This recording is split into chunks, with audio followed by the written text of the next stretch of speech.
Stop with the questions. Celebrate.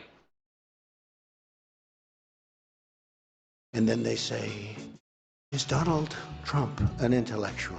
Trust me, I'm like a smart person. Yosemite's one of the wettest we've ever seen from the standpoint of water. Mike Lindell's a conspiracy. Well, you haven't. Person, woman, man, camera, TV.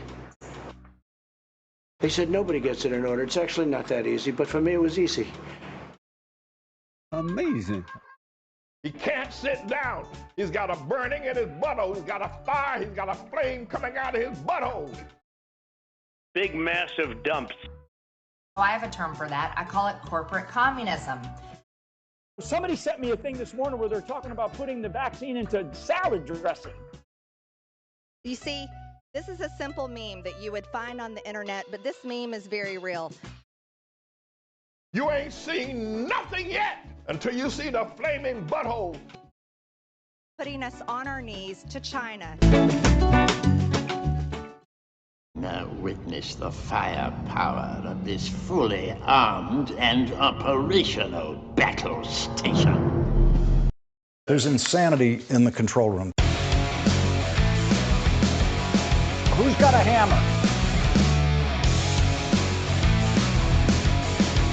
Oh, well, I'm sorry.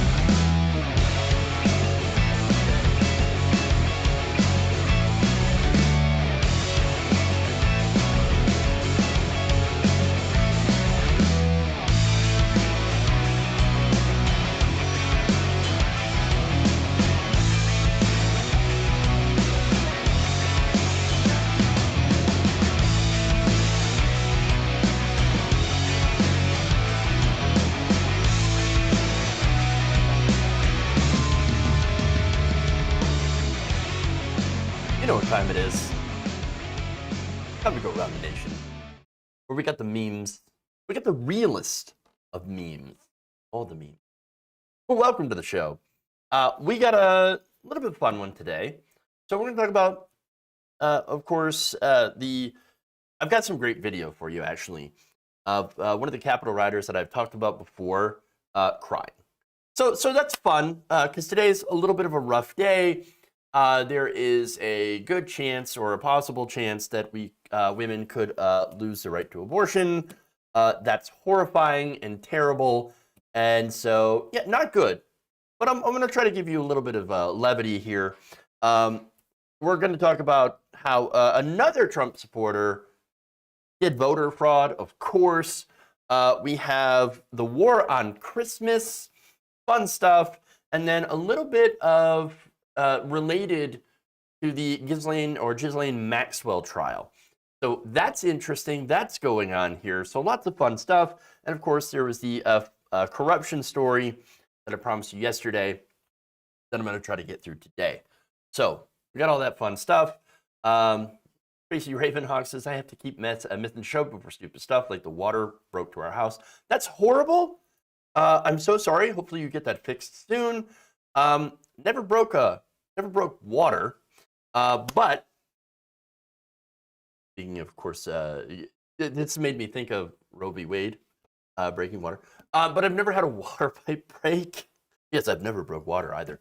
But I just recently did have my furnace break down, so that was terrible. That sucks. Let's see, have you ever considered adding the soundbite where Bill O'Reilly screams F it, we'll do it live to your intro? I could definitely look into doing that for sure. You have broke wind though. Not on the air, Scott. Never done it on the air. But I have shown you videos. Remember the Eric Swalwell Fartgate controversy. That was fun. Where it's like, oh no, that was a coffee cup making that noise. Was it though? Was it? Our hot water tank broke last year. Ravaging Wolverine. It's terrible. It's called Pulling a Giuliani. I could sit there and watch that video of Giuliani because you know, and it was Jenna Ellis that was sitting next to him. Her eyes just went like I know what that was. I heard that before. It's not good. So, yeah, fun. We're gonna have an interesting show, as I said before.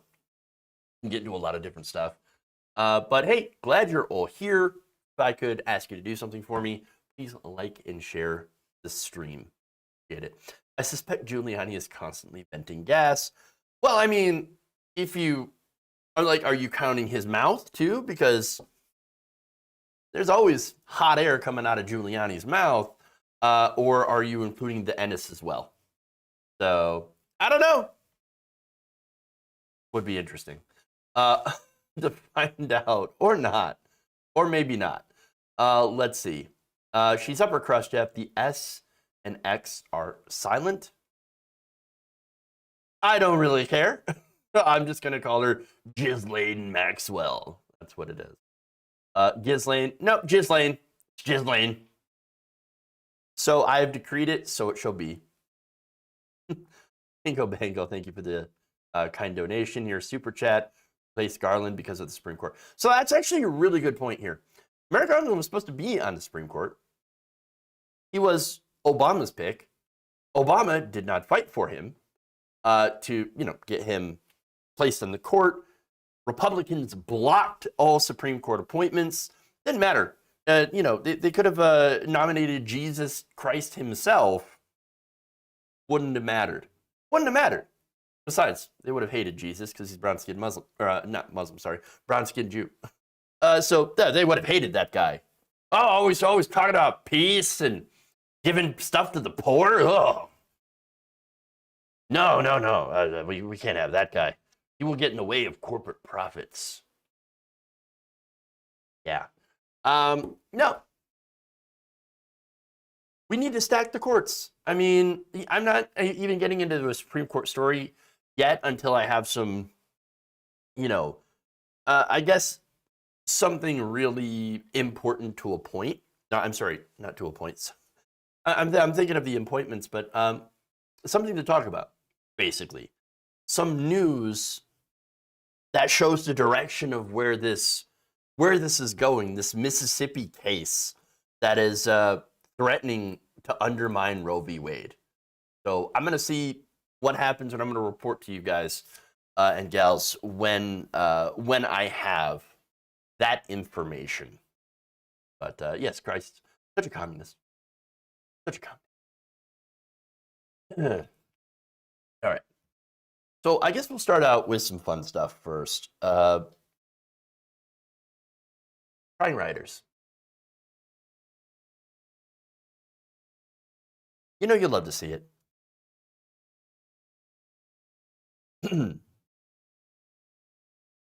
We now have video of alleged Capitol rioter Danny Rodriguez of his interrogation, and maybe that's too harsh of a word, questioning by the FBI in relation to, of course, his actions on January 6th. He was one of the rioters that had tased Officer Michael Fanone. And so I want to show you this video. I had referenced this before, but here's actual video. Take a look. Okay. What do you want me to tell you? That I tased him? Yes. Explain. Am I a piece of shit? Yes. Why did you tase him? I don't know. I'm a piece of shit. I'm sorry. I don't know. He's a human being with children, and he's not a bad guy. He sounds like he's just doing his job, and I'm an asshole. You would be right about that. I'm such an asshole. Yep. True. That's so good. So good. Again, I'm feeling the shade in Florida. Let's just say that. Now, again, as I mentioned, this is important because now this guy is saying, I'm not guilty. Not guilty. Forced confession. That's why the video is out now. And look, I think it's open and shut. Obviously, this guy made the decision to go with the mob. A mob, that was basically driven by a lie, a gigantic lie, a complete lie. And it's been thoroughly, entirely debunked multiple times. There was never an iota of truth at all to the big lie, to the Chinese or the Democrats and mass voter fraud, blah, blah, blah, blah, blah. Right? And look, deep down, I think that they knew. They knew that there was absolutely no vehicle to reinstate a former president. They can vote for him again, but you can't just take somebody who lost an election and say, yeah, forget about that. We're just going to put you back in office. No, not going to happen. And look, deep down, I think they knew that the only vehicle available to them was a violent coup. And that's exactly why they were there. But then again, we're talking about Trump supporters who are, yes, violent, but also stupid. And so they couldn't get it done. Now, speaking of the lie, right? Now, I'm going to show you a video here where agents are going to calmly ask him. And again, this gets back to, it's a forced confession, and they were so brutal to me. Pay attention to his response there, and of course the interaction between the agents, which are actually incredibly calm. So let's take a look at his reasoning that he gave to the investigators. I just saw that there's people that have taken over this country from inside. Mm-hmm. Globalists and unelected officials, elitists, people who are obsessed with power and control. Because we felt that they stole the election. We felt that they stole this country, that it's gone, it's wiped out. America's over, it's destroyed now. And so if you took the Capitol, then what? I don't know.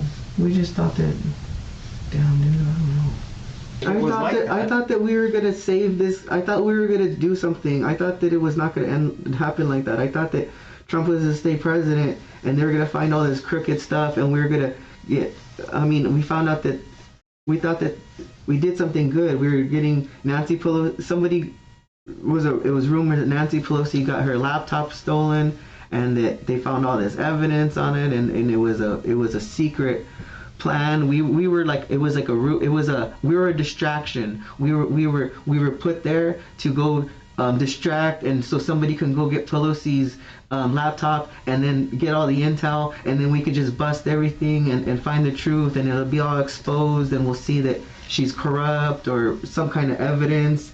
And we thought we were part of a bigger thing. We thought we were being used as a part of a plan to save the country, to save America, to save the Constitution, and the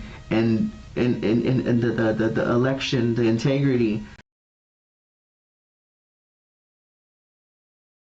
Oh, okay. So there is a lot there, and he's like, "Oh no," and then he gets into the standard litany of right-wing talking points, which is, the globalists and elites. And by the way, we thought we could get Nancy Pelosi's laptop, to prove that she was corrupt. My question is, why you got to steal Nancy's laptop when in reality all you have to do is look at where campaign contributions are coming from? I mean, if you think Nancy Pelosi's corrupt, well, then I would agree with you. She is corrupt. She's corrupted by industry money, like for example, the financial industry, or the real estate industry, Wall Street money. Come on, this is super easy. Look, you look at any politician, okay? You will find that there is a near 100% correlation between positions taken by said politician and the money they get from certain industries. Okay? This is the world's most open secret. That yes, politicians, when they get campaign contributions from corporations or gigantic donors, they serve the donors. Congratulations. You know what? I have found the corruption and I didn't even have to steal a laptop. It's super, super obvious. Now, here's the thing, though. We have media that doesn't tell you this, Okay? They never really tell you that. And this extends to corporate media as well. You think cable news talks about political corruption in this context? Talks about the donations? Talks about how, for example, Joe Manchin, fantastic example. Joe Manchin is a literal coal baron. He has investments in the coal industry. One of his son runs a coal company in which he is invested in. And they keep wondering, Joe Manchin, how come Joe Manchin is against Build Back Better? It must be because we have to believe him when he says that he's just worried about the deficit, that he's just worried about inflation. And that's why he couldn't support the earlier version of Build Back Better, which actually involved some pretty excellent, provisions in it that would help a lot of working class people. But he says, oh no, we can't. Now, that legislation also involves some pledges on climate change, which he cannot get behind because he is a literal coal baron. Now, do you hear mainstream media talk about that? Did you hear mainstream media, CNN, corporate media talking about, and by the way, MSNBC, Fox News, none of them talk about this. Kirsten Sinema taking, I believe it was $9 million or 900,000, something to that effect, from the pharmaceutical industry. And then, of course, she says, allowing Medicare to negotiate for drug prices? No, we can't. I can't support that. I just can't support that. Huh. Right. And it's because of why? Well, I can't support spending all the money for Build Back Better. I can't do it. Again, cable news doesn't talk about that, so you never get that political corruption. And of course, when you go to right-wing media, now right-wing media does talk about political corruption, but guess what? They never talk about the money. They never talk about the money. Instead, they invent conspiracies. Like, oh no, it's not the fact that corporations, who are now super woke, by the way, if you listen to Tucker Carlson, that's what he tells you, they're super woke corporations, and they are super corrupt because they want to control your life. No, they want to make money. They just want to make money. That's it. That's what it is. And they pay politicians to do their bidding. Again, they talk about corruption, but then they create these massive conspiracies, which usually end up with some white supremacist talking points. And so that's where he goes into, well, it's the globalists. That's what it is. I listen to Infowars, and Alex Jones, he keeps talking about the globalists and the elites. That's code for, right? Code for the Jews. Understand that this is nothing more than white nationalist, white supremacist, neo-Nazi talking points. Homeboy probably doesn't even understand that. You heard him. He doesn't sound like, he knows a goddamn thing. Not at all. Doesn't even realize it. And that's the thing about code words and people who are just dumb and get caught up in these political movements and cults without even knowing what they actually stand for. And so these people, they'll pick up the language not knowing that it's actually deeply rooted in anti-Semitism. Don't even think about it. And the media that they consume, right-wing media, is full of these code words and dog whistles that go back to white supremacy. And again, you got dumb people who believe it. They just believe it. They're easily duped. And that's what this guy is. He's a dupe. He's a dupe. He even admitted, I'm just a tool. I was just a tool by someone else to distract them so that Nancy Pelosi's laptop could be stolen. I'm just a tool. I'm just a tool. Well, yeah, you are a tool. 100%. 100%. And so it's ironic because he talks about, the people that want to maintain power. Well, that's what Trump wanted to do. He wanted to maintain power, and he wanted to be the unelected dictator of this country because he was not elected. He was not elected. And understand that this is the power of propaganda. We live in two different separate media bubbles. Now, on cable news, again, I'm going to criticize cable news, where they say their message is corporations are great, socialism is bad, we need a strong Republican Party. Again, this is what members of the Democrats are saying as well. We need a strong Republican Party. Joe Biden, I can't wait to work with Republicans. I love bipartisanship. I can't wait. We just need a strong Republican Party that doesn't have Donald Trump, because Trump bad. Yes, Trump is bad. But then they say things like, well, we need a strong Republican Party because the left is too extreme. That's cable news. That's ostensibly supposed to be liberal media. And then, of course, you get right-wing media, which are, again, corporations are great unless they're woke. Cancel culture is bad. Socialism and communism, they're both coming and are simultaneously here, and you will die as a result of it.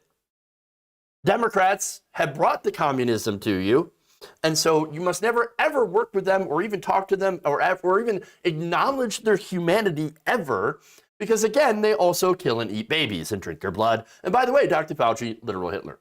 That's what you get on right-wing media.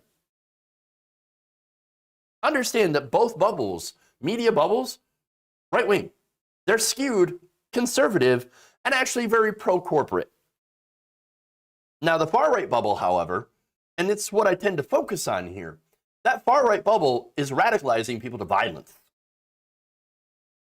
Look, something has to be done to stop that, to reverse that, to pull people back to reality. Again, we can't really work with other people or build bridges if you have a chunk of the electorate that is not living in the reality-based world and are instead spreading neo-Nazi talking points without even realizing it in some cases, and for other cases, absolutely realizing it.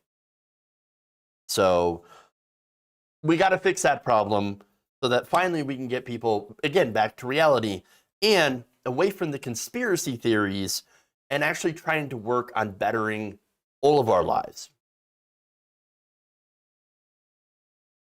So.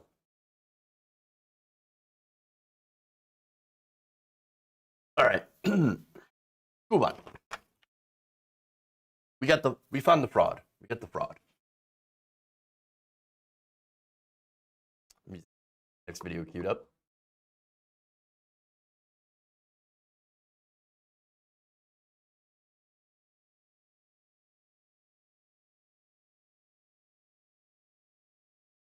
And once again, we have found more evidence of voter fraud in the 2020 election. I know, it actually happened. But of course, as we've seen with a lot of previous cases of voter fraud, it's a Trump supporter that did it. Shocker. Now, according to villagesnews.com, an elderly resident of the Florida retirement community, the Villages, Joan Halstead, has been arrested and charged with voting more than once in the 2020 election. The 72-year-old registered Republican and pro-Trump supporter was booked into Sumter County Jail on Monday evening and was released a few hours later after posting a $2,000 bond.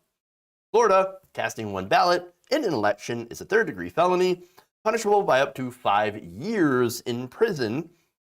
And of course, she should know that if she is a Trump supporter and seems to care so much about election security and about increasing the punishments for people who do voter fraud, yet she did the voter fraud.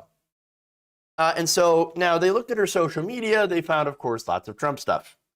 On January 19th, one day before President Biden's inauguration, Halstead posted a meme featuring Trump 2020, keep America great, flag and the words, you don't have the balls to share it because you're afraid to offend your snowflake friends. His list of accomplishments, she writes, even while being persecuted daily, so there's that persecution complex, are amazing. So let me just stop this for a second, okay? So let's take a look at the virtue signaling that's going on right here. I find it fascinating because here's this meme, and the right says, well, the left can't meme, right? And this is the right's memes. You don't have the balls to share. Now, the average chud is going to be like, oh, yeah? Yeah, fuck you. I'll share it. I got big balls. I got the giantest balls. They're like cantaloupes. I'm going to share it. There, take that, libs. Yeah. That's the mindset. It's bizarre. It's super crazy. Oh, you know, you're afraid to offend your snowflake friends. Yeah. Yeah, you know, what you want to do is you want to offend all your friends. Yeah, you want to shove it in their face. Yeah, you don't want any friends. Yeah, if they're snowflakes, oh, you can't have any friends. No, alienate them by sharing this meme. Understand that there's a point to this, okay? This whole movement is reactionary, 100%. It's not about anything other than owning the libs. And they want to call other people divisive. Come on. This is huge projection, but it's what they do. It's projection, and of course there's the victimization. Like, because they're going around and they're doing crazy things and they're offending people on purpose, going out of their way to piss people off. And then when people get pissed off, because, hey, you're acting like a jackass, they go and say, how dare you? I'm being canceled. This is cancel culture 101. Ilhan Omar, she hung up on me after I called her a whole bunch of terrible things and told her that she was a terrorist. Cancel culture 101. This is what the left does. It's what they do. It's what they do. Again, giant virtue signal. I don't know one damn person out there who voted for Joe Biden that literally is still out there or really was ever out there flying giant Biden flags or merchandise. Yeah, I've seen a couple of people with like a shirt, like, oh, Biden, during the election. Guess what? They don't wear them anymore. You know why? Joe Biden wasn't anybody's first choice during the election. Not really. Democratic Party. His approval ratings, they've sunk because Joe Biden is a very weak president. He is. It's true. But also, it's also because these politicians, it's not a fan club. Okay, it's politics, not a fan club. We're not insane like the hardcore Trump supporters. And they do so, and the thing is, they are driven to parade around with their flag. I still see flags, right? And their t-shirts, and they say, oh yeah, does the shirt offend you, snowflake? No, you're just being super creepy right now. Get away from me, you fucking weirdos. Just, what are you doing with your life? And that's because it's a cult. It really is. It's a cult. And as far as accomplishments goes, okay, what's Trump's accomplishment? He cut taxes for the rich. That's the big thing he passed. Wow. Yeah, well, you really helped the little guy. You really helped the little guy. But that's why it goes back to the propaganda, right? Which right-wing media and Trump is actually really, really good at. I mean, another name for propaganda could be just marketing. And that's what it is. Donald Trump's good at marketing in his weird, goofy way. He's actually really good at it. I mean, to his audience at least. I mean, he managed to get 70 million plus people to vote for him. Crazy. And some to even apparently try to vote twice.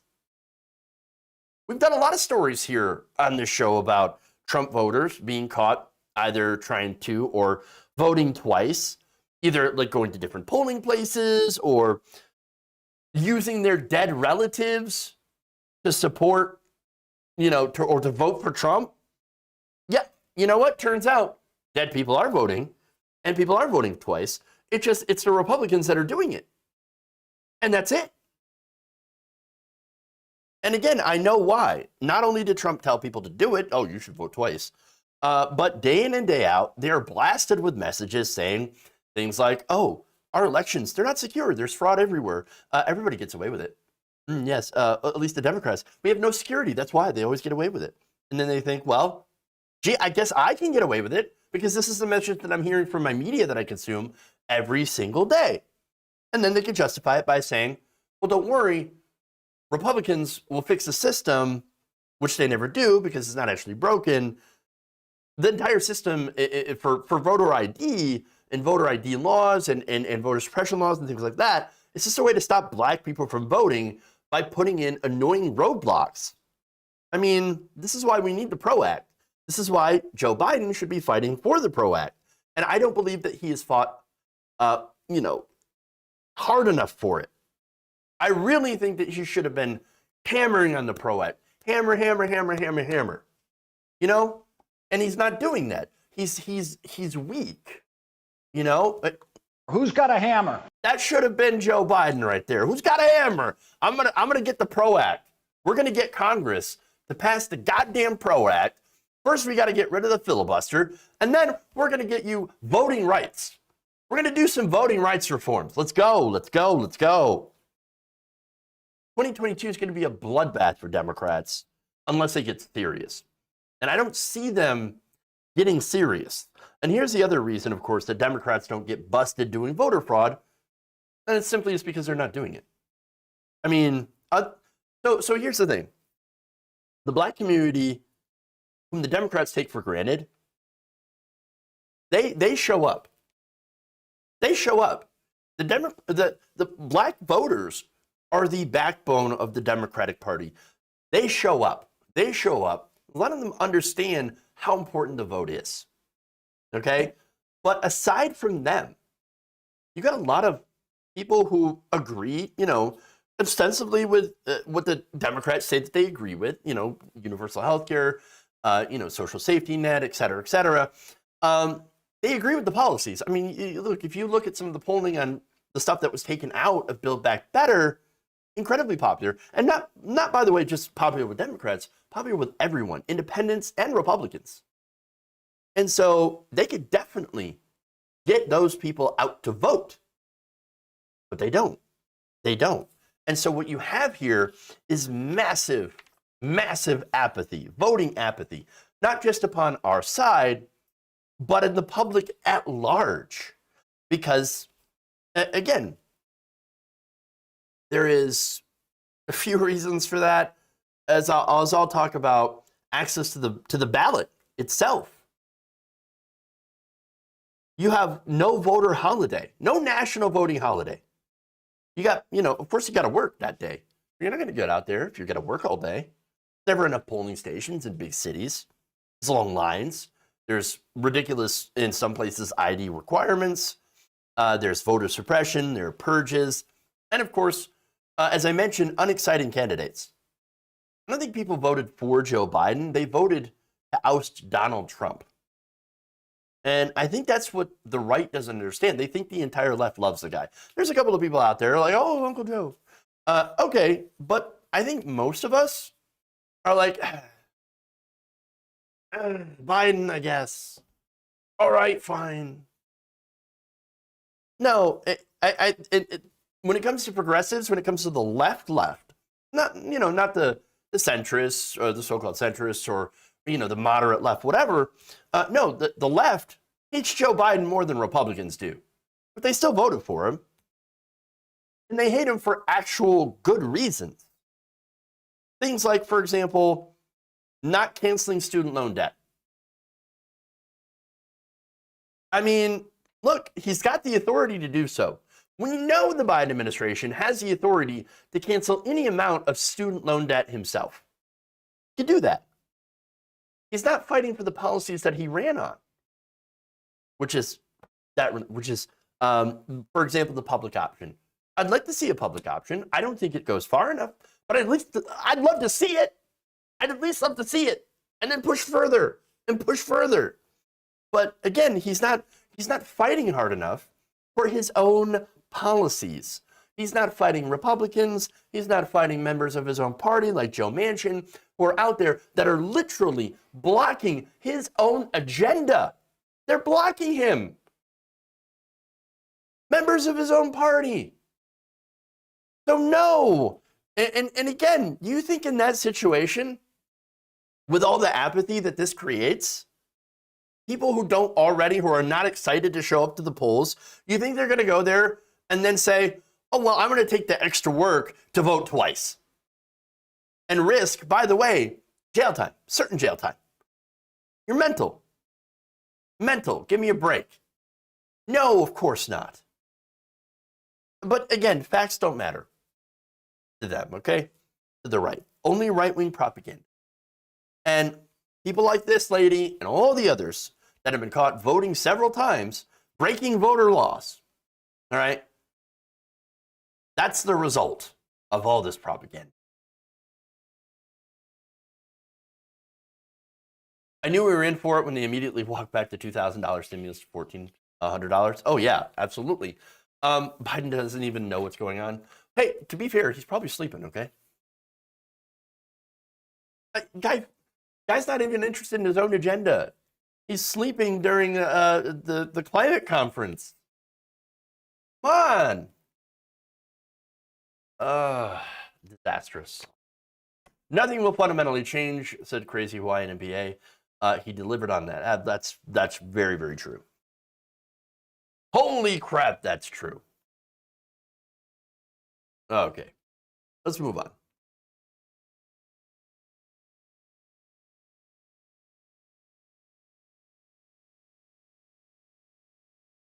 Let's do some more on Christmas.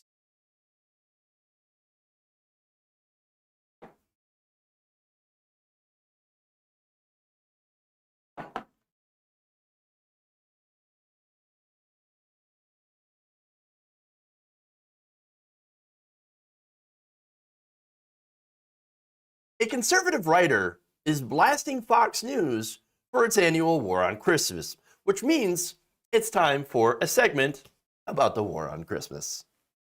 Over the years, we've taken on the role of protecting the federal holiday of Christmas. They don't use the word Christmas because it's not politically correct. There are some Americans who are offended by any reference to Jesus Christ. Do you realize that Starbucks wanted to take Christ and Christmas off of their brand new cups? That's why they're just plain red. They'll say Happy New Year, and they'll say other things. In fact, do you realize that Starbucks isn't allowed to say Merry Christmas to customers? There's a full-out war on faith in this country by the other side. We're saying Merry Christmas again. That's right. It's that time of year again, where Fox News pulls out the annual War on Christmas and blames the left for destroying the holiday of Christmas, or if a Republican is president, blaming the left for attempting to destroy Christmas and failing, and taking credit for protecting Christmas. Yes, of course. Now, what's funny is that everybody knows that the War on Christmas is an absolute joke. Even certain conservatives who think it's ridiculous. In fact, on Wednesday, writing for the Bulwark, a conservative columnist and Weekly Standard alumnus, Jim Swift, decided to go after the attempt to continue this so-called war. And of course, they're going to do that by, first of all, Fox News has been talking about, and I've showed you videos like this before, blaming supply chain issues on Biden, solely on Biden, not on coronavirus, not anything else, just on Joe Biden and his quote-unquote socialist policies, blaming those supply chain issues and saying, I can't believe you're not going to get this, you're not going to be able to do the commercialisms this Christmas because of Joe Biden. You should be so very, very mad. Okay? And also talking about what I'm going to show you later here, because there's a video where Fox News is going to talk about how there's not enough Santas. Yes. In fact, here's what Swift writes. First, on Fox News yesterday, Dana Perino and Bill Hemmer were joined by guest Mitch Allen, founder of a company called HireSanta.com, best known for having been featured on Shark Tank. Allen, who was dressed in green like an elf, of course, told the Fox host about the dreaded problem of St. Nick's scarcity. Demand is, according to his figures, up 121% compared to pre-pandemic levels. And let me just show you that segment because it's fun. Thanks to a growing shortage of Santas, HireSanta.com reports a 10% decrease in Santas this year versus a year ago, despite a 121% increase in demand. Mitch Allen's the head elf at HireSanta.com. He came dressed for the part. He's live in Fort Worth. Mitch, nice to see you. I saw the story and I said, man, even Santa doesn't want to work in this economy. That's not really the case. Tell me what you're up against.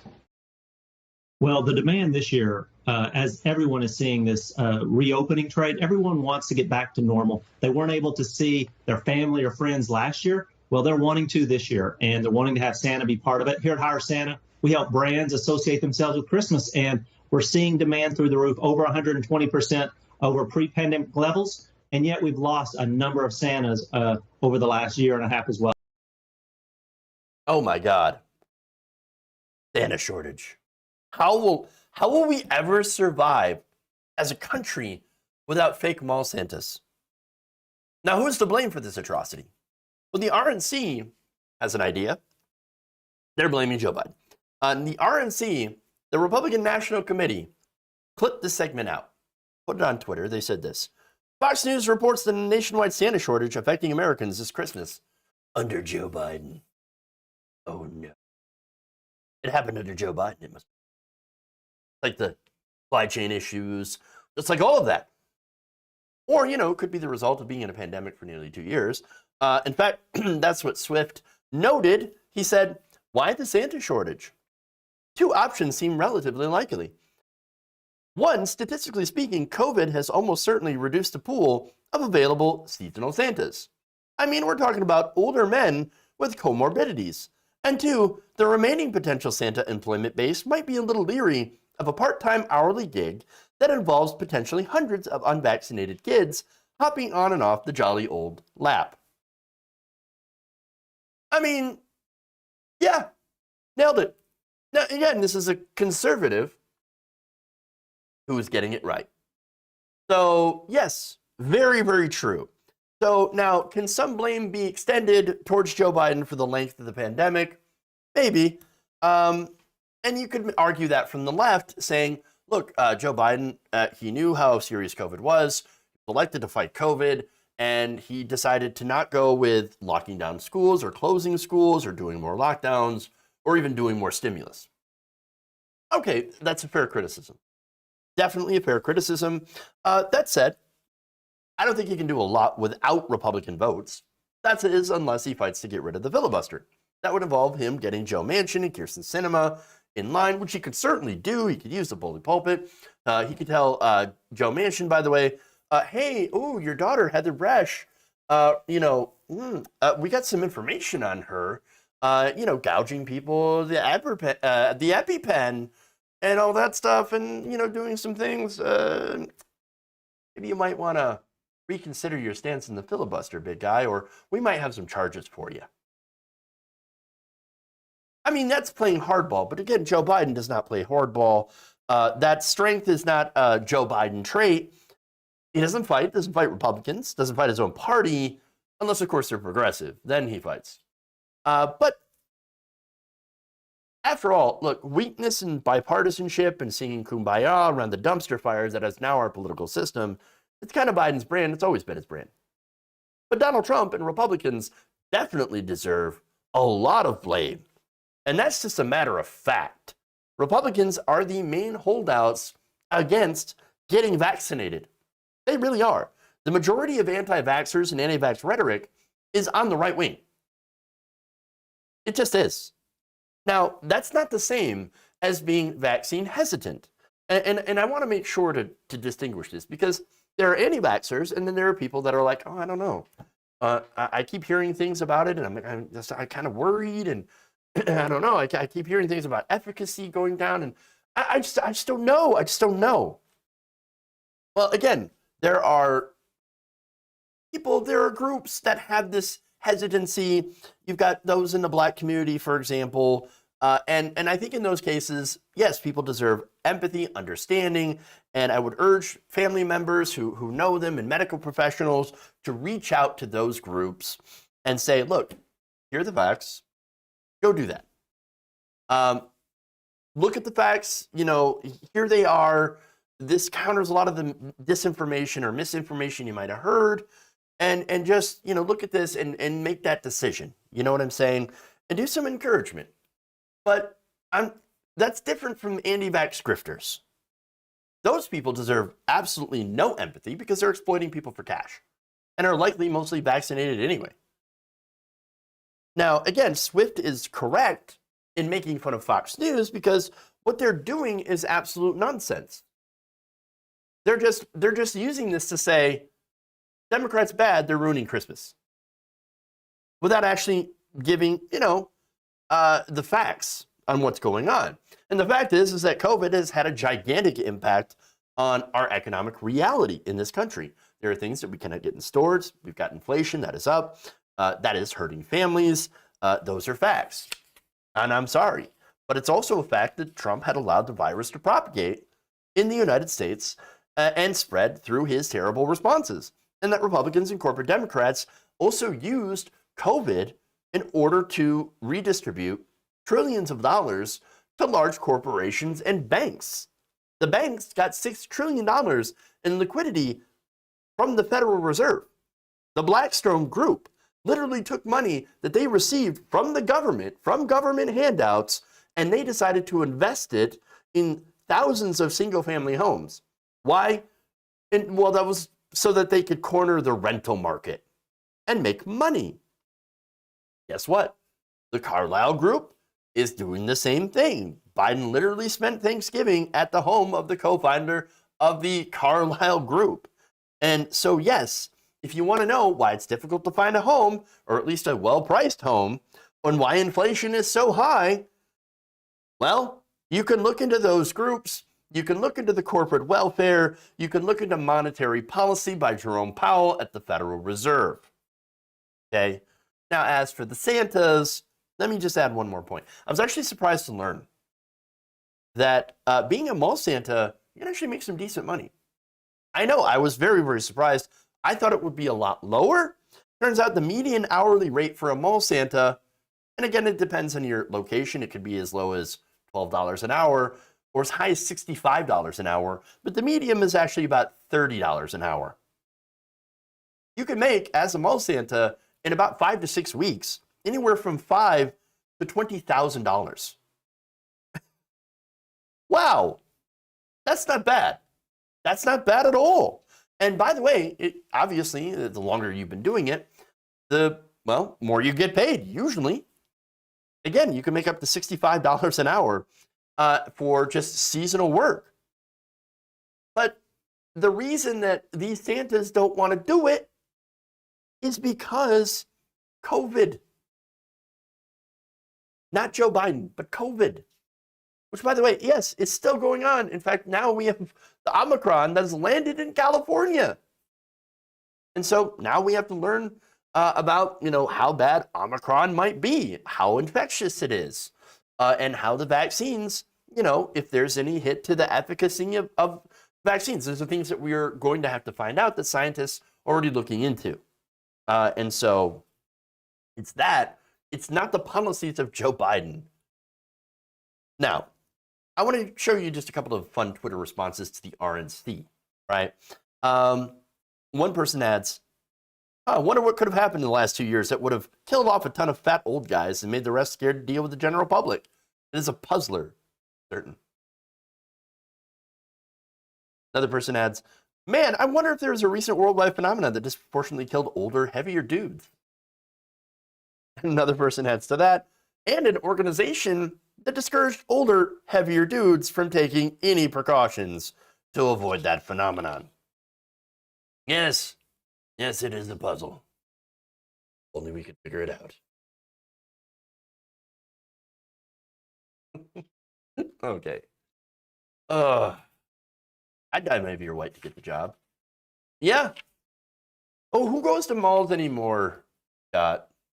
Seriously, though. I don't go to malls anymore. In fact, I was never really a mall person, though. Not when I was growing up at all. Hated it. I hated malls so much. I am so glad malls are essentially dead. Take the malls, take what was a strip mall, turn it into affordable housing. That's what I'm saying. That's what I'm saying. Could have done that a long time ago and should do it now. Malls to affordable housing. Let's do it. No, Darth Maul was actually kind of cool. How do I feel about the new variant? Asked Liz Gallo on Facebook. Look, the new variant, I need to learn more about it. Right now, we don't know how much more contagious or how much more severe symptoms could come from that variant. So I just have to sit there and wait for scientists to figure that out. And of course, I would just suggest that everybody take precautions, don't freak out, just take regular precautions, mask, social distancing, etc. If you're concerned about it, if you're immunocompromised, of course, and just be rational. Just be rational, be cautious, and I think we'll be okay. Yeah.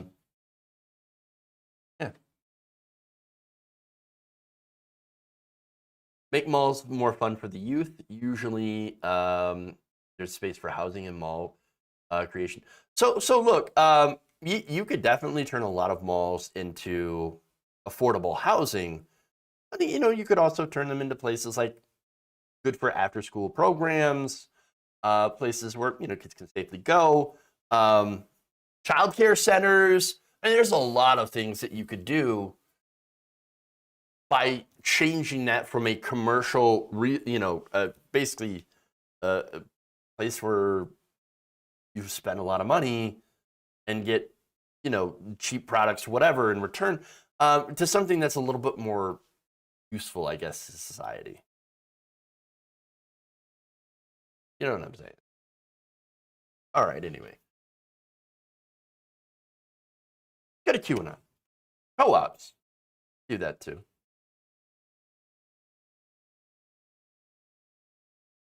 All right.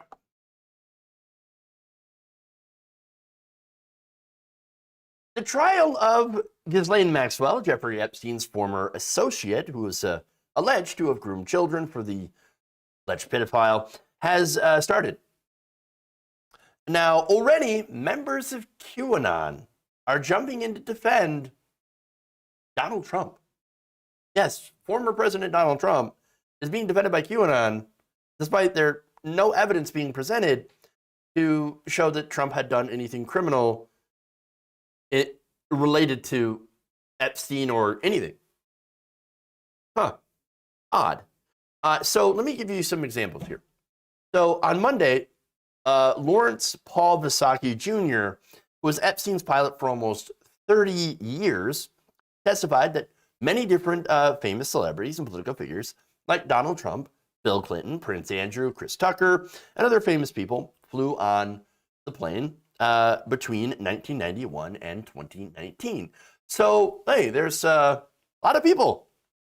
Now, so far, no one has been named in any crimes, and yet QAnon is already saying, oh, no. The left, they're trying to make this a trial about Trump. What? So let's go to Telegram. One user named Utah. I know. He's got 128,430 followers. Wrote this. If you're paying attention to the media, right now they're attempting to turn the trial of Ghislaine Maxwell into the trial of President Donald Trump. These moves always backfire on them.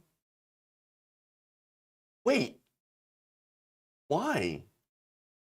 Why? Hold on. Who's doing that? Who's making this a trial of Trump? Who's making this a trial of Trump?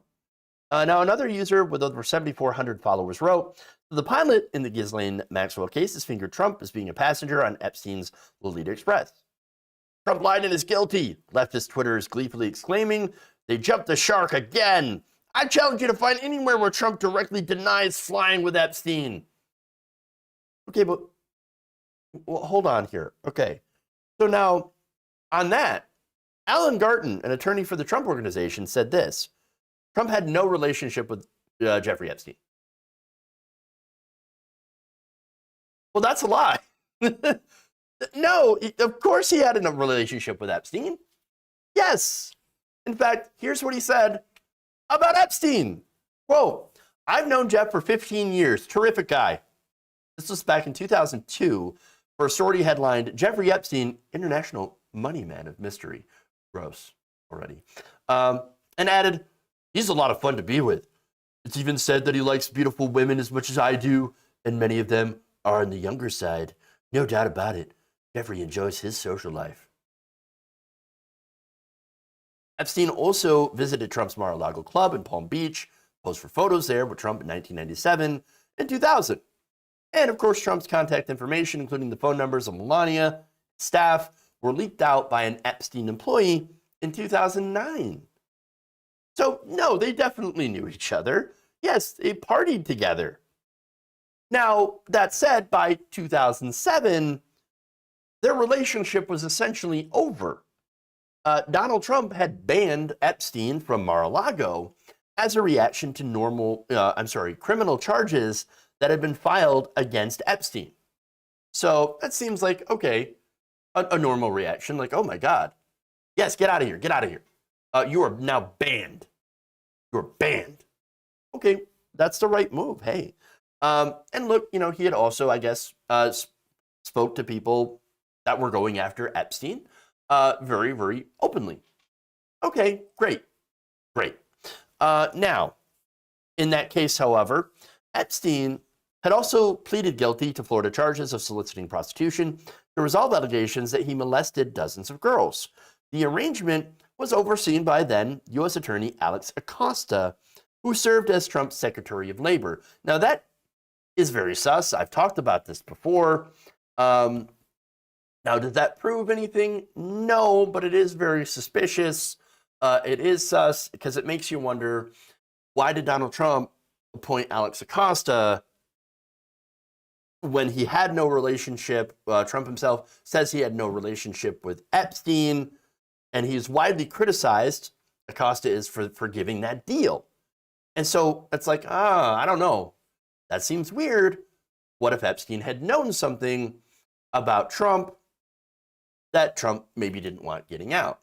Even if it was, something that was like, oh, he partied with Epstein all the time. They had a closer relationship. Even if Donald Trump had not actually done anything illegal.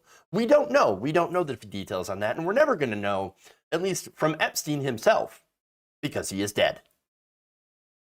That said, Telegram user Bruno Barks wrote this: all this does is get more leftist sides in a trial, and they will soon see who is really guilty. Remember that in any sting operation, they think it's a sting operation, one must needs to get close to the target scumbag being set up. And who exactly would that be? Exactly. I mean, look, Jeffrey Epstein is a pedophile. Jeffrey Epstein deserved to be locked away. And if Ghislaine Maxwell had groomed girls to be abused, then absolutely she should be put in prison. Never be let out. Because that's horrible. That's horrible. And you think about the victims, of course, in this. Anybody who abused children should have the same fate. This is not difficult to me. I don't care who they are. I don't care what political party they belong to. If you are a predator, you got to go. If it turns out that any of these people that were named, and again, we don't have any evidence of that. If any of the people that were named here by the pilot as flying in that plane had abused girls, or anyone, well then yes, obviously, you should go after them. They gotta go. They gotta go. Donald Trump, Bill Clinton, Prince Andrew, whoever, it doesn't matter. If you abuse children, you gotta go. You gotta go. Now, again, we don't have any evidence of that yet. We have a lot of speculation. I have a lot of speculation. I do. But again, we got to go and follow the facts. We got to follow the evidence. Now, my speculation is I think that Donald Trump, at the very least, was clued into Epstein's proclivities, but I don't think he cared. I have zero evidence to back me up on that, and I am honest about that. I am musing and saying, well, to me, it does feel like he probably knew.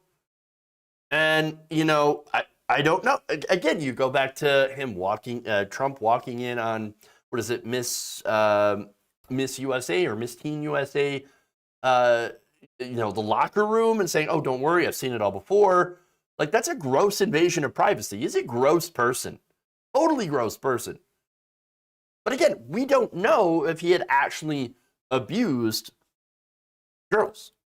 So we don't know. We don't have the evidence of that yet. And if we do have the evidence for him actually doing that, then yes, gotta go. You gotta go right to jail, right to prison. And so again, I don't know, but I have my speculations. I do think they knew, and I do think Trump knew. But that said, we got to have a little bit more than our own speculation here, okay? And because if we don't wait for the evidence to come out, then are we better than the Q people making up conspiracies? You know what I'm saying? Again, we gotta follow the facts here. And I just think that defending Trump, who is not on trial over this, by the way, and attacking others who are not on trial, it seems rather funny to me. It seems rather strange, okay? Because it makes you think, wait, what if there is something? And it fires up my speculation again. Because, well, why are they defending him on things that he says he didn't do, or that he's not even accused or on trial for? That's very strange. Very strange. But again, follow the facts. I am very interested in seeing what comes out as a result of this trial. It's going to be either very, very interesting, illuminating, and leading to several arrests, or Maxwell is just going to go down, and I mean, as she deserves. What about the testimony of the girls involved? Yes, we should absolutely listen to that testimony as well. Again, that's the facts. That's the facts, and we should follow the facts and the testimony and all of that. And whoever is guilty based on the facts is guilty. That's it. That's it. Any abused woman can tell you exactly what Trump was all about. Absolutely. Absolutely. Again, we just have to let the justice system work. Do you understand what I'm saying? Like, this is not a defense of anybody. This is, we got to let the justice system work.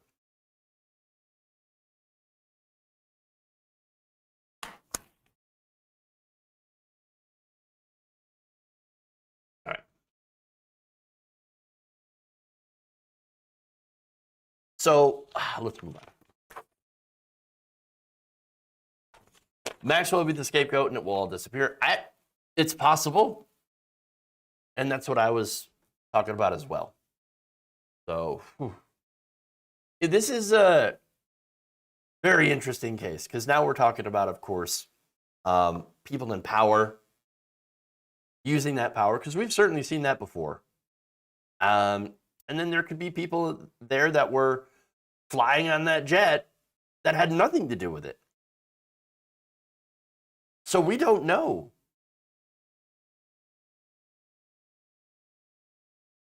All right. The story I promised you, I'm totally having to go over, but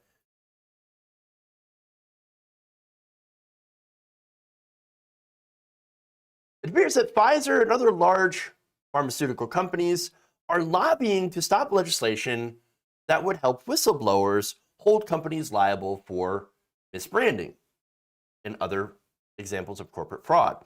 So now this is from reporter Li Feng, and he writes that major corporate interests, including Pfizer, are fighting an update to the False Claims Act, which is a law that rewards whistleblowers for filing anti-fraud lawsuits against contractors on behalf of the government. So understand that we have a lot of companies that do a lot of contract work on behalf of the government or for the government. So now that law, before it was neutered, by the way, had historically returned about $67 billion to the government, with whistleblowers helping to uncover wrongdoing by military contractors, as well as banks and pharmaceutical companies. Now, one example is Pfizer, who in 2009 paid $2.3 billion in criminal and civil fines to settle allegations that the company had illegally marketed several drugs for off-label usage. So now, the off-label usage is essentially using it for something else that it is not approved for. For a great example is ivermectin, right? So ivermectin is an antiparasitic. Okay, Now, if you use it to try to treat COVID-19, you're using it off-label.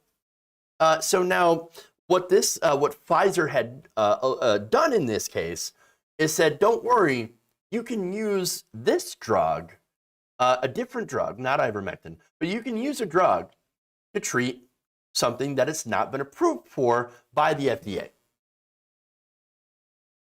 So now, in that settlement, whistleblowers had charged the company, instructed its marketing team to promote a drug called Bextra, which was approved only for arthritis and menstrual cramps.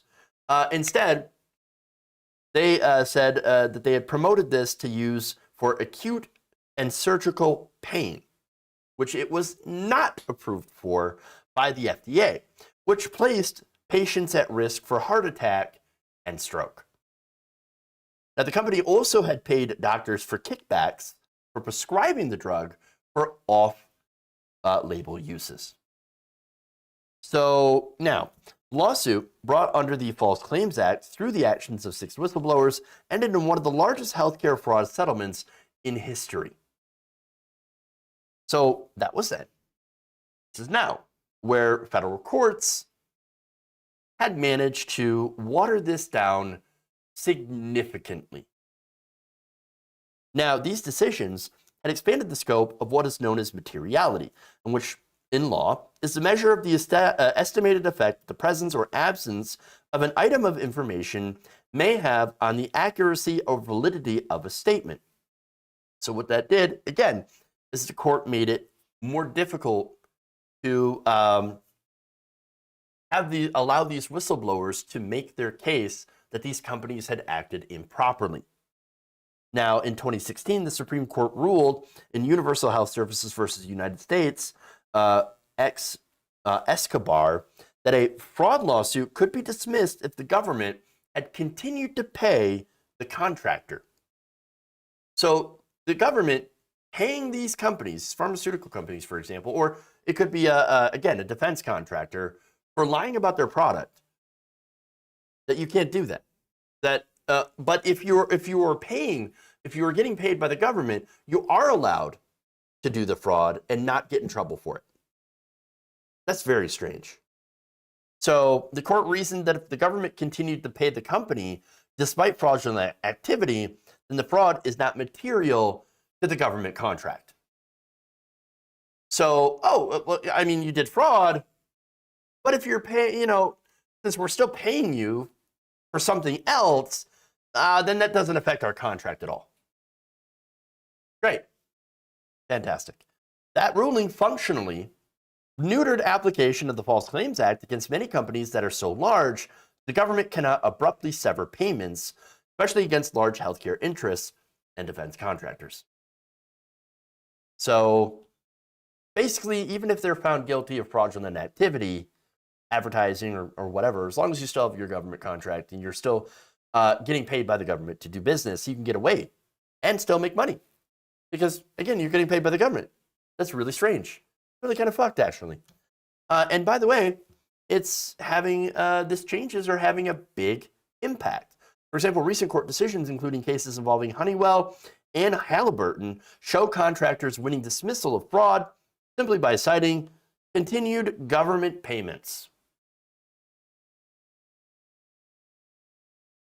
Last year, a federal district court dismissed a False Claims Act against engineering company AECOM, brought by a whistleblower alleging widespread billing fraud for a $2 billion contract in Afghanistan. AECOM's lawyers also said the government's continued payments to the company.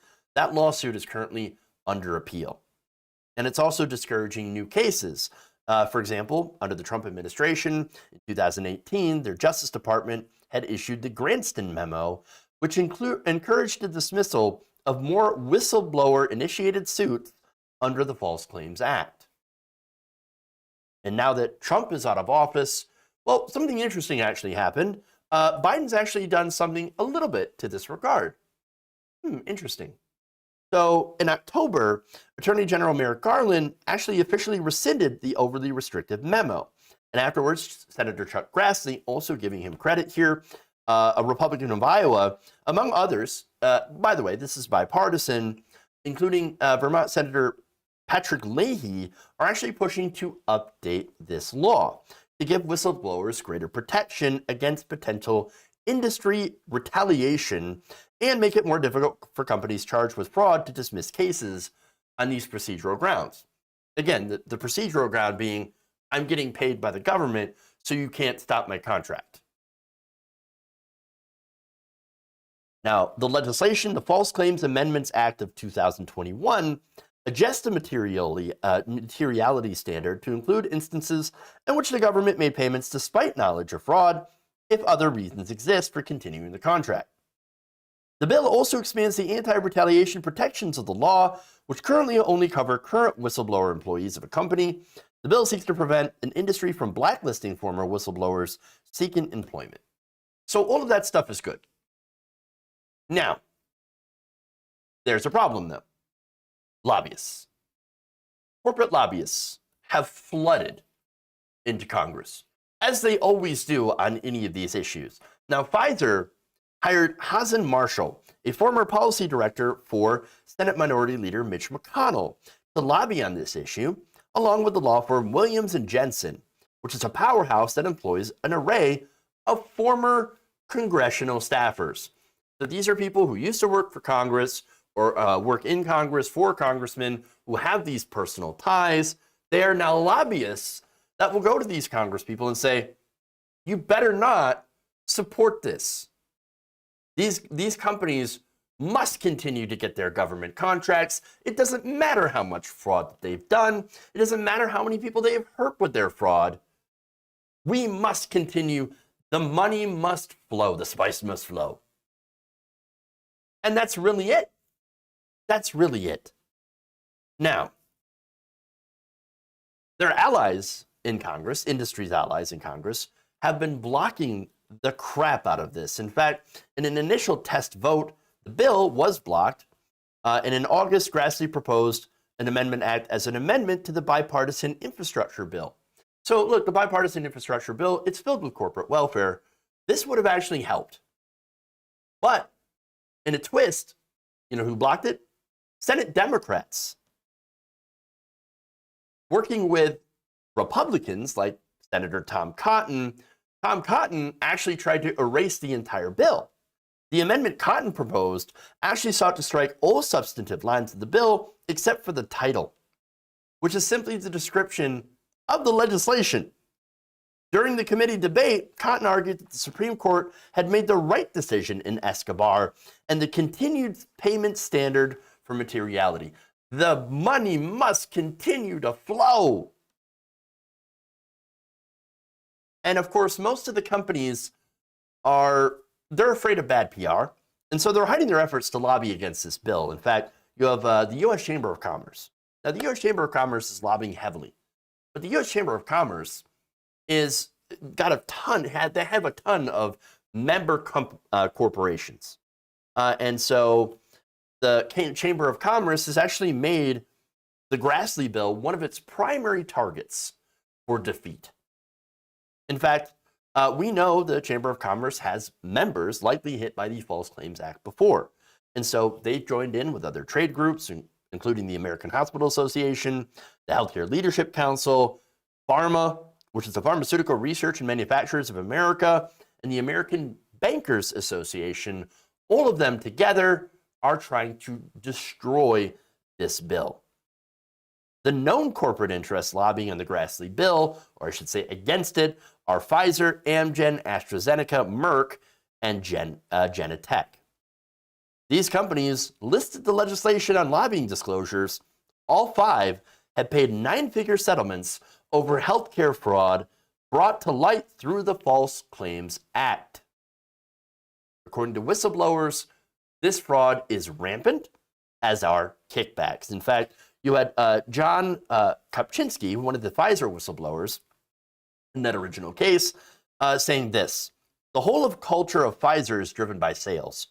And if you didn't sell drugs illegally, you were not seen as a team player. He added that drug companies are notorious for paying kickbacks, giving benefits in exchange for a competitive advantage. And so, look, understand that this happens as a result of our for-profit system. There is no reason that the pharmaceutical industry should exist. We need to nationalize the drug industry. Just get rid of it. Yes, I said nationalize. You're goddamn right. Why? It's because it's too important of an industry to allow to be for profit. I mean, if they're going to exist outside of government control, at least make them nonprofits. There has to be something. Because you can't allow these companies. By the way, and understand that this isn't to go against a lot of the drugs that they come up with, right? No, a lot of the stuff they come up with, actually, they don't even come up with it. It's researchers at universities.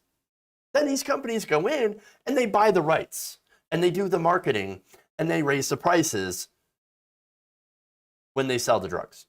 And they raise the prices to a very significant markup so that they can profit from these drugs that were, in most cases, funded by the federal government, funded by research from the federal government. And so, yes, nationalizing these companies wouldn't hurt innovation at all. And I know that's one of the big things. Oh, but you understand, you have to have the private industry to do the innovation. No, the innovation happens as a result of trying to solve problems.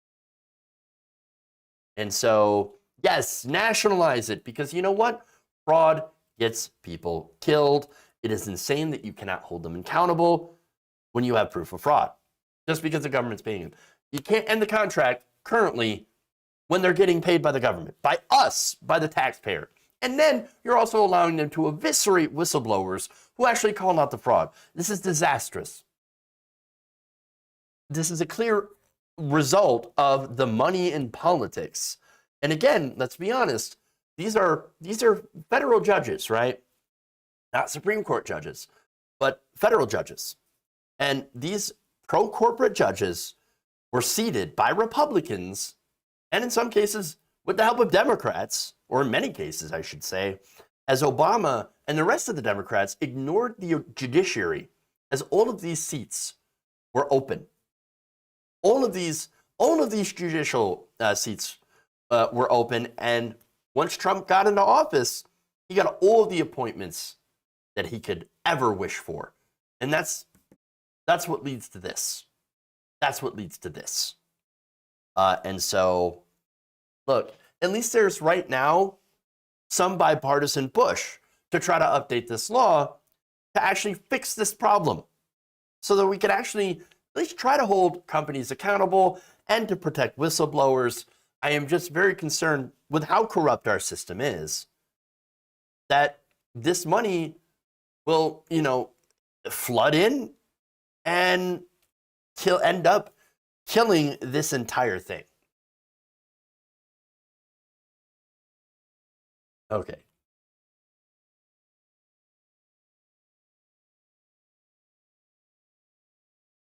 Okay. So that's it. Go back here. Very interesting comment here. David Richardson says, private industry does innovate. They would not have given us the opioid crisis. It just reminds me, my wife and I were we had watched Dope Sick. And so, and it's funny because my wife didn't, she's not big into politics or anything like that. And she's like, I hope the Sacklers get what fucking coming to them. I hope they go to prison for the rest of their lives. And I'm like, oh, honey, sweet summer child. If only people were held accountable. But again, the show itself, I mean, really did a good job in really showing you just the culture inside of these big companies, these drug companies that do push so hard and lie in order to sell their product and get rewarded for it. It's just disgusting. This is why we absolutely cannot any longer have a private system of, pharmaceutical drugs. It's just it can't exist like that any longer.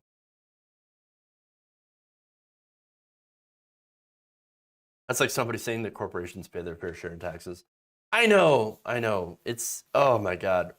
It's just, it's sad. It's sad to think like, oh, well, certainly these people that they lied. It's obvious, right?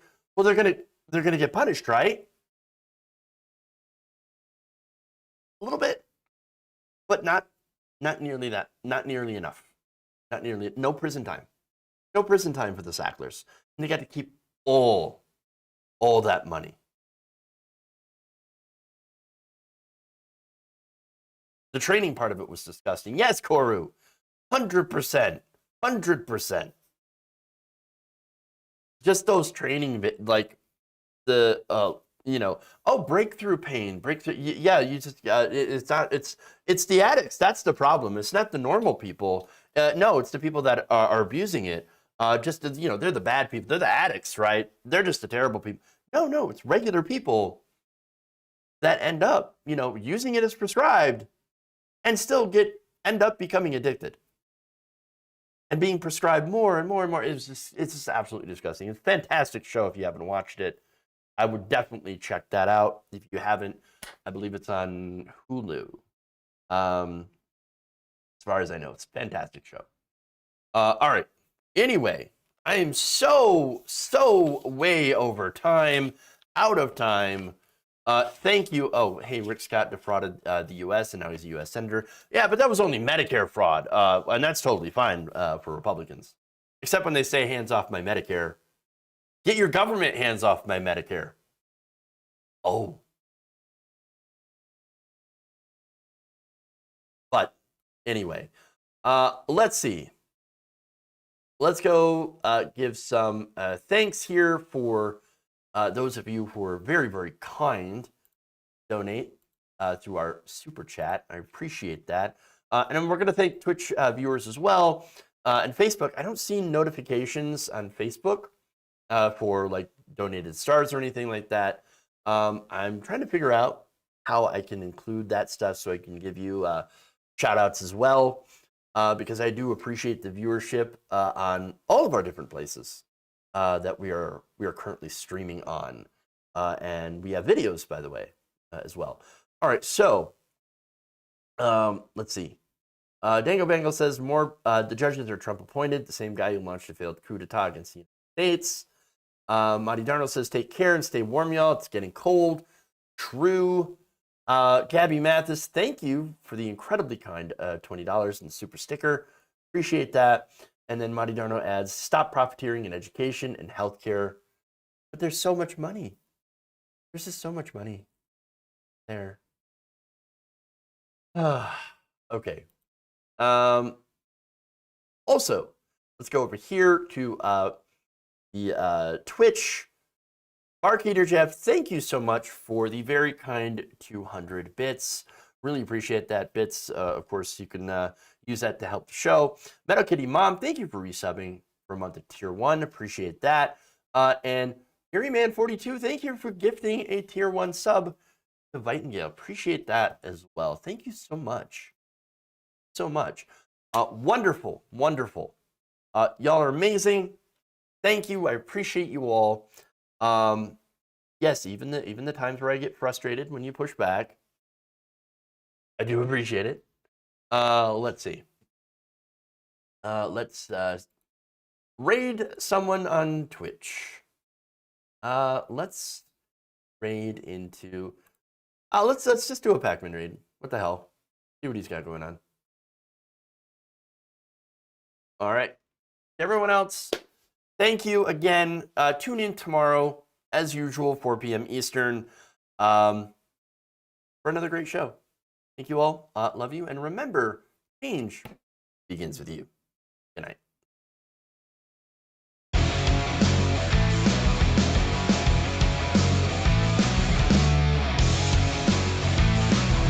I like my meat. Tighten up my meat.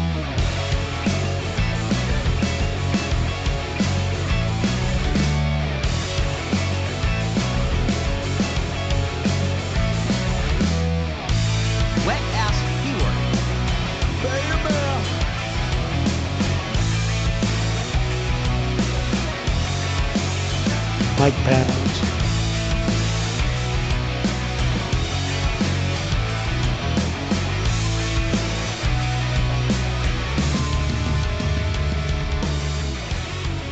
Please clap. You're kicking me out the door. You're kicking me out the door.